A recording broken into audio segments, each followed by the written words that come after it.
आशा करता हूँ आप लोग सब ठीक होंगे। आज के इस वीडियो में हम देखेंगे एरे से रिलेटेड कुछ बेसिक प्रोग्राम्स जो आपके बेसिक फंडामेंटल लॉजिक को और स्ट्रॉन्ग करेंगे। तो चलिए स्टार्ट करते हैं, ठीक है।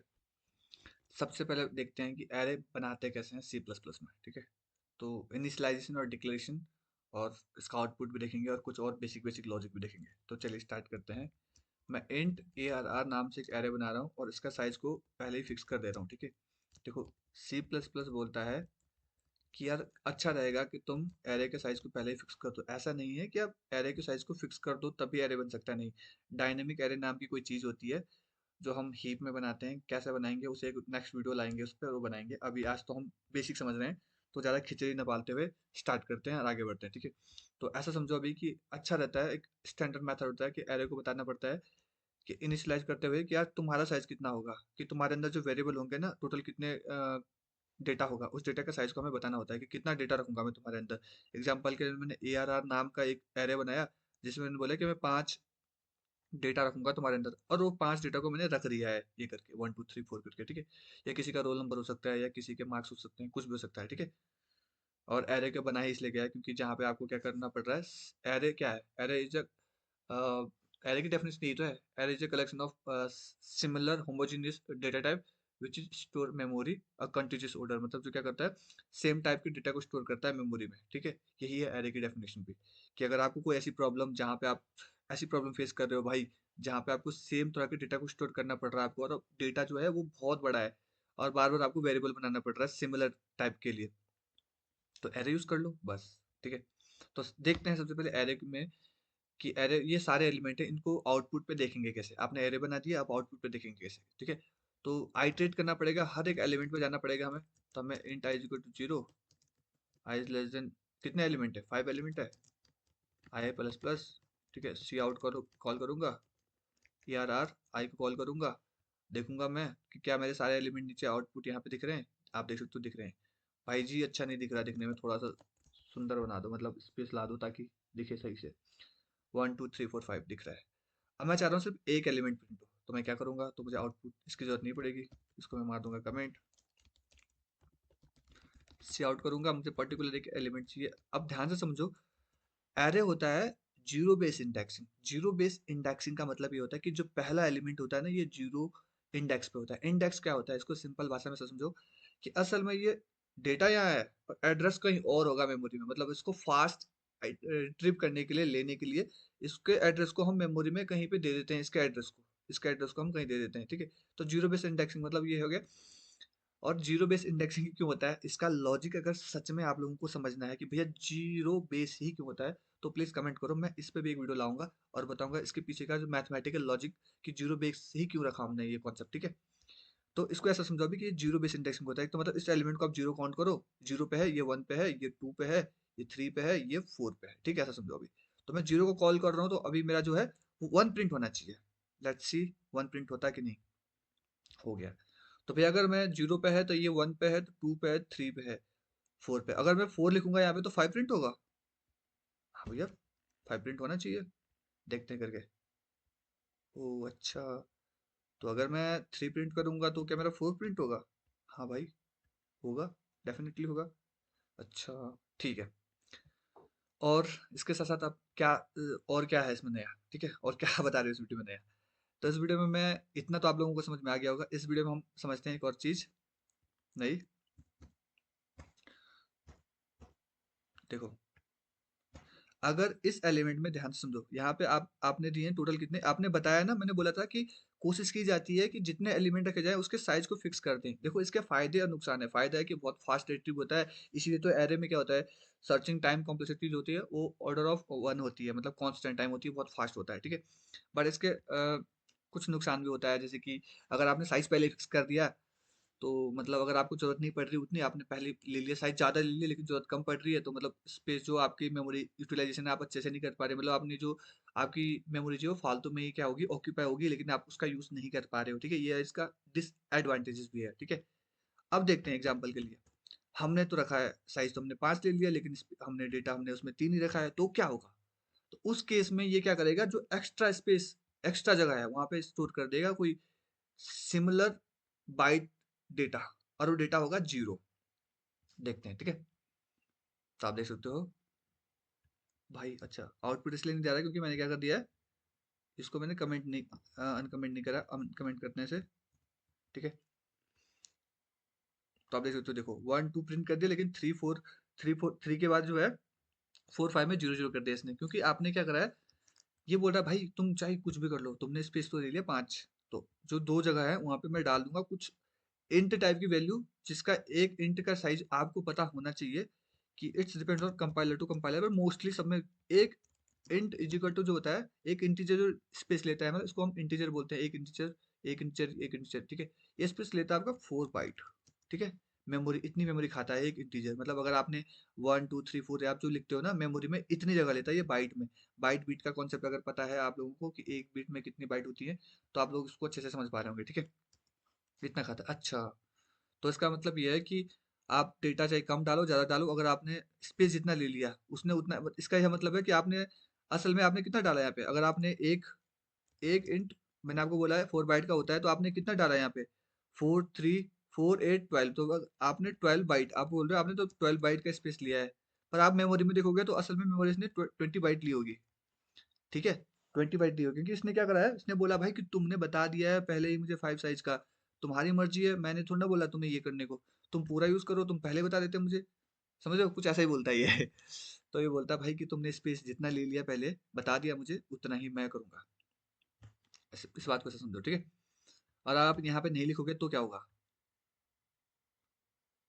तब भी आपका आउटपुट आएगा, लेकिन क्या होगा ये देखो, ये जो ये है अब, ये जो है ये गार्बेज वैल्यू है, मतलब एक हिसाब से गार्बेज वैल्यू शो कर रहा है, तो कोशिश की जाती है हमेशा, ये देखो, कोशिश की जाती है कि यहाँ पे साइज फिक्स बता दो, ताकि ये आपको दिक्कत ना करे, ठीक है, दिक्कत ना करे इसीलिए। तो ये उसकी जगह क्या डालेगा, 0 0 डाल देगा, ठीक है। ठीक है। और भैया, और क्या क्या है इसमें नया, और इसमें नया है मेरे पिटारे में आपके लिए। अब सोचो, यहाँ पे आपने 4 डाल दिया, 5 डाल दिया, अब आप सोच रहे हो कि भैया साइज तो इसका 5 है, तो आपने फोर लूप लगाया, आपने फोर लूप, मैं डिलीट क्यों करा ये, सोचो कि मैं, आपने बोला कि एक डायनेमिक एरे भी होता है, हाँ। तो डायनेमिक एरे में तो एक प्रॉब्लम आ सकती है आपके पास कि आप कम यूजर से जब पूछोगे कि कितना बताओ भाई कितने एरे, एग्जांपल के यूजर से आपने यहाँ पे नीचे एक मैसेज छोड़ा और वहाँ पे यूजर से पूछ जा रहे हो, अच्छा डालो एरे में एलिमेंट डालो, आप 1 डाला, 2 3 4 5, मैं डाल रहा हूँ 10, लेकिन आपने साइज कर दिया फिक्स यहाँ पे 5, तो दिक्कत आ जाएगी। आई बात समझ में। तो आपने तो ये साइज तो फिक्स कर दिया है, लेकिन आप जब डायनेमिक एरे बनाओगे तब तो ये लॉजिक काम नहीं करेगा, क्योंकि आपने क्या बोल दिया कि आई से लेकर 5 तक ही जाओ, लेकिन हो सकता है कि आपने नंबर ऑफ इनपुट डायनेमिक, मतलब रन टाइम पे आपने दिए हैं एलिमेंट, वो आप हो सकते हैं 10 दिए हो, 20 दिए हो, 50 दिए हो, तो क्या दिक्कत आएगी। तो क्या होगा इसका इसका सोल्यूशन क्या होगा, तो इसका सोल्यूशन ये है कि आप क्या करो, साइज को कैलकुलेट कर लो। साइज को कैसे कैसे कैलकुलेट करते हैं, अब इसको समझते हैं, ठीक है। इंट, मैं साइज नाम से वेरिएबल बनाता हूँ, ध्यान से समझो। साइज ऑफ क्या होता है, एक ऑपरेटर होता है, ऑपरेटर इनबिल्ट फंक्शन होता है पहले से ही, जो साइज कैलकुलेट करता है। सबसे पहले ये देखते हैं कि ये सच में काम करता है कि नहीं, सबसे इसी को देखते हैं, ठीक है। एग्जाम्पल के लिए क्या करते हैं, मैं करता हूँ सी आउट साइज ऑफ, ठीक है। साइज ऑफ अगर मैं करूंगा साइज ऑफ ARR, तो इसका साइज कितना प्रिंट होना चाहिए, जैसे मैंने आपको इस रूल के हिसाब से तो कितना प्रिंट होना चाहिए कि अगर यहाँ पे 5 एलिमेंट है, 5 है, तो इसका साइज टोटल अगर ये 4 बाइट का है, 4 8 12 16 20, तो आउटपुट में 20 आना चाहिए भैया। तो आउटपुट में 20 आ गया है, ठीक है। अच्छा भैया, इसका साइज इंक्रीज करके देखो जरा, इसका साइज इंक्रीज करके देखूं, लो, ठीक है। तो ये आउटपुट में इसलिए दे रहा है क्योंकि आपने बता दिया, इस पे आपने साइज तो फिक्स 5 कर दिया था, और आप डाल रहे हो 6 एलिमेंट, तो ये दिक्कत होगी भैया, तो आपको साइज भी बताना पड़ेगा कि नहीं जी 6 एलिमेंट है उसमें, देखो अब हो गया 24, क्यों, क्योंकि अगर एक 5 4 का है, तो ये यहाँ तक तो 20 हो गया था, एक और बढ़ गया 24 हो गया, ठीक है। तो साइज ऑफ ऑर्बिटर के हिसाब से आप साइज निकाल सकते हो, ठीक है। अब हम क्या करते हैं, साइज ऑफ ऑर्बिटर, अब हम यहाँ पे थे कि अगर हमें रन टाइम पे ये बताना हो इसका, मतलब डायनेमिक एरे के लिए इसका साइज फिक्स करना हो, तो किस तरह से निकालेंगे, तो हम क्या करेंगे, साइज ऑफ ऑपरेटर्स की हेल्प से ARR डिवाइड बाय, मैं आपको पूरा लॉजिक फिर से समझाऊंगा, चिंता मत करो, ठीक है। और फॉर लूप,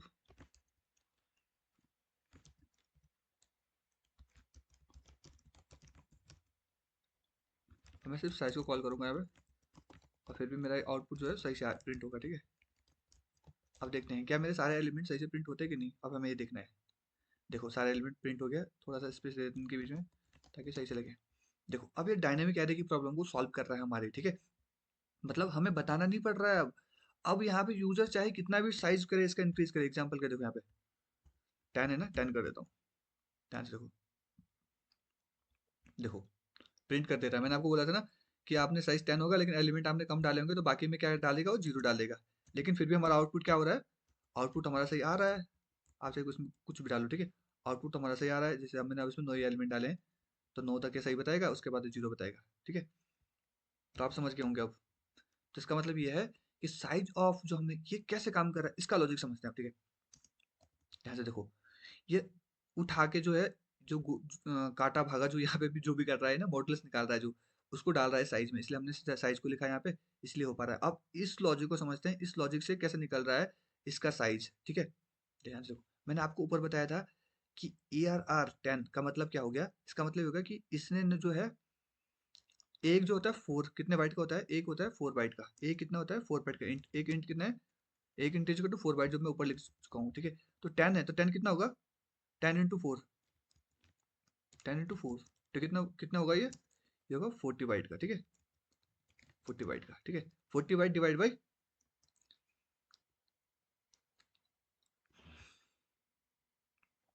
हमारे कितने का होगा एक, मैं आपको क्या बता रहा हूँ यार, ये होगा 40 बाइट का, ठीक है, divide by 4 is equal to 10, ठीक है। समझे बात को, कि एक जो है एक इंटीजर है 4 बाइट का, और टोटल का साइज कितना है 40 बाइट है। ये कितना है 40 बाइट है ना, टोटल का साइज आपको पता है, ए कितने का है 4 बाइट का है। और हम क्या कर रहे हैं, इसका मॉडुलस निकाल रहे हैं। तो अगर 4 बाइट से इसको डिवाइड करेंगे 40 को तो कितना आएगा, 10 आएगा ना। तो इसलिए टोटल साइज कितना आ गया, ये टोटल इसलिए प्रिंट हो पा रहा है 10, ठीक है। अगर आप चाहे तो उसको ऐसे देख सकते हो, इसको मारो कमेंट, चलो ये मिट गया कोई बात नहीं, सी आउट करो, यहाँ पे लिखो साइज ऑफ ARR, ठीक है। इसको इसको सीधा डायरेक्ट करूंगा तो आप देखोगे यहाँ पे 40 बाइट आएगा, 40 आ गया, ठीक है। तो इस तरह से आपको पता चल गया होगा कि साइज कैसे कैलकुलेट करते हैं और कितनी हेल्प करता है हमारा यह लॉजिक ये कैलकुलेट करने में, कि अगर कम डायनेमिक एरे भी कल के दिन आप बना रहे हो तब भी आपकी हेल्प करेगा ये वाली लाइन। आपका ये वाली लाइन बहुत हेल्प करेगी कि डायनेमिक एरे में, कि आपको क्या करना है, बस साइज कैलकुलेट करना डिपेंड नहीं करेगा। यहाँ पे आपको साइज फिक्स करने की जरूरत नहीं है कि यार मैंने 10 लिया है या 11 लिया है या 12 लिया है, ठीक है। कल के दिन आप कितने भी साइज इंक्रीज डिक्रीज कर सकते हो, आपको उसकी दिक्कत लेने की जरूरत नहीं है। सोचो अगर मैं कल के दिन इसके साइज घटा दूं या बढ़ा दूं तब दिक्कत आ सकती है। तो ये लाइन जो है आपकी इतनी हेल्प करेगी कि आप बहुत ज़्यादा हेल्प करेगी आपकी डायनेमिक एरे एरे बनाते हुए, कि आपको ये जानने की जरूरत नहीं पड़ेगी कि कितने एरे आ रहे हैं, ठीक है। ये ऑटोमेटिक क्या करेगी, उसे कैलकुलेट करेगी और साइज में डालेगी, और यहाँ पे आपको सिर्फ साइज लिखना है और ऑटोमेटिक आपका लॉजिक काम करेगा हर एक प्रोग्राम के लिए, ठीक है। तो आई होप आपको ये वीडियो पसंद आई होगी। इस सीरीज को कंटिन्यू रखेंगे, आगे वीडियोस को और बनाएंगे एरेस वीडियोस, कि एरे में हम कैसे किसी पर्टिकुलर एक का, जैसे कि एग्जांपल के लिए उसका वो देख सकते हैं हम, क्या देख सकते हैं हम उसका वो देख सकते हैं, अरे वो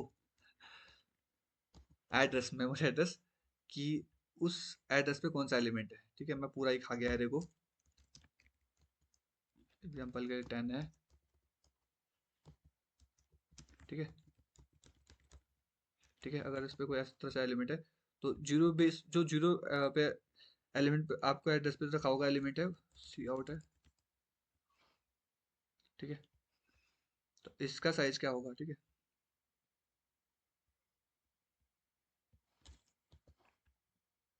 इस तरह से हम बहुत सारे प्रोग्राम बना सकते हैं जिसमें हम देखते हैं कि इसका एड्रेस क्या है मेमोरी में, इस जीरो बेस इंडेक्सिंग पे जो एड्रेस है, इस एलिमेंट का एड्रेस, इसका एड्रेस क्या है, आप इसका एड्रेस कैसे निकाल सकते हो, परसेंट साइन, ठीक है, पॉइंटर की हेल्प से कैसे एड्रेस निकाल सकते हो, उसका एड्रेस देख सकते हो। इस तरह से बहुत सारे प्रोग्राम है जो एरे में 2D एरे, 3D एरे कैसे निकाल सकते हैं। बहुत सारे प्रोग्राम है जो एरे से रिलेटेड किए जा सकते हैं। शुरू हमने कर दिया है एरे सीरीज। आप बताओ अगर आपको पसंद आ रही है तो प्लीज़ कमेंट में जाकर लिखो कंटिन्यू करो भैया, मैं कंटिन्यू करूंगा इस सीरीज को।